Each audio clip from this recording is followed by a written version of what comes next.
Stock మార్కెట్లు నష్టాలతో ముగిశాయి. సెన్సెక్స్ నిఫ్టీ నష్టాలతో ముగిశాయి. చంద్రశేఖరన్ రాజీనామాతో టాటా షేర్లు కుదేలయ్యాయి.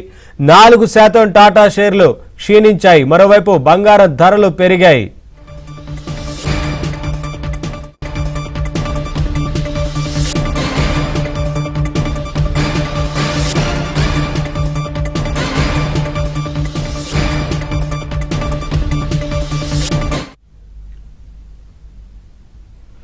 స్టాక్ మార్కెట్లు నష్టాలతో ముగిశాయి. సెన్సెక్స్ నిఫ్టీ నష్టాలతో ముగిశాయి. చంద్రశేఖరన్ రాజీనామాతో టాటా షేర్లు కుదేలయ్యాయి.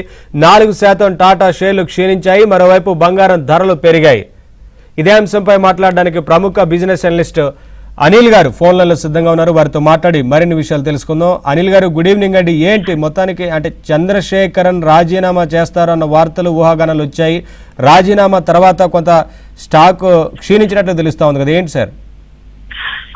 ఒకటి ఏమంటారు, చంద్రశేఖర్ అనే ఇప్పుడు మన టాటా చైర్మన్ తను ఎవరైతే ఉన్నారో, ఇది రాజీనామా కన్నా కూడా నెక్స్ట్ ఫిబ్రవరి వరకు అయితే ఆయన టర్మ్ ఉందన్నమాట. దాని తర్వాత ఎక్స్టెండ్ అవ్వదు అనే కాల్ వచ్చిందనమాట. సో దానికి పర్యవసానంగా ఏంటంటే టాటా షేర్లన్నీ కూడా ఇవాళ నియర్లీ 4%, ఈవెన్ టీసీఎస్ వాళ్ళ బిగ్గెస్ట్ కంపెనీ కూడా నియర్లీ 3.7% డౌన్ అయింది. దానివల్ల ఇవాళ మార్కెట్స్ ఆన్ ద హోల్ చూసుకుంటే కొంచెం పాజిటివ్ ముగిజాల్సిన అవసరాన్ని కూడా కాకుండా ఇన్ని గ్రూప్ షేర్లు అన్ని ఒకేసారి పడిపోవడం వల్ల ఆ సెక్టర్ మీద, ఐటీ సెక్టర్ మీద కూడా ఇవాళ 1.7% డౌన్ అయింది. ఒక టీసీఎస్ఏ కాదు, మిగిలిన స్టాక్స్ కూడా అండర్ ప్రెషర్ వచ్చి ఐటీ స్టాక్స్ లో సెల్ ఆఫ్ జరిగింది. సో అందుకే మార్కెట్స్ ఇవాళ కొంచెం నెగిటివ్ గా క్లోజ్ అయ్యాయి. బట్ ఇది ఒకసారి ప్రాబ్లీ ఇవాళ ఈవినింగ్ రేపు క్లారిఫై అవుతుంది. తను రాజీనామా చేయడం కన్నా కూడా ప్రాబబ్లీ బోర్డ్ లో జరిగిన ఏంటంటే నెక్స్ట్ ఇంకొక 5 years ఎక్స్టెన్షన్ అడిగారు, అది ఇవ్వట్లేదు. సో అది ఇవ్వకుండా ఫిబ్రవరి వరకు కంటిన్యూ అయ్యే అవకాశం ఉంది. ఈ లోపల ఒక కొత్త సక్సెసర్ టాటా గ్రూప్ కంపెనీస్ కి చైర్మన్ గా ఇవ్వండి అని బోర్డుని అడిగారు. సో ఐ థింక్ ఇది ఓన్లీ ఒక స్పెక్యులేషన్ వల్ల మార్కెట్ లో ఇట్లా జరిగింది. బట్ ఒక నెక్స్ట్ 2 days లో యూజువల్లీ టాటా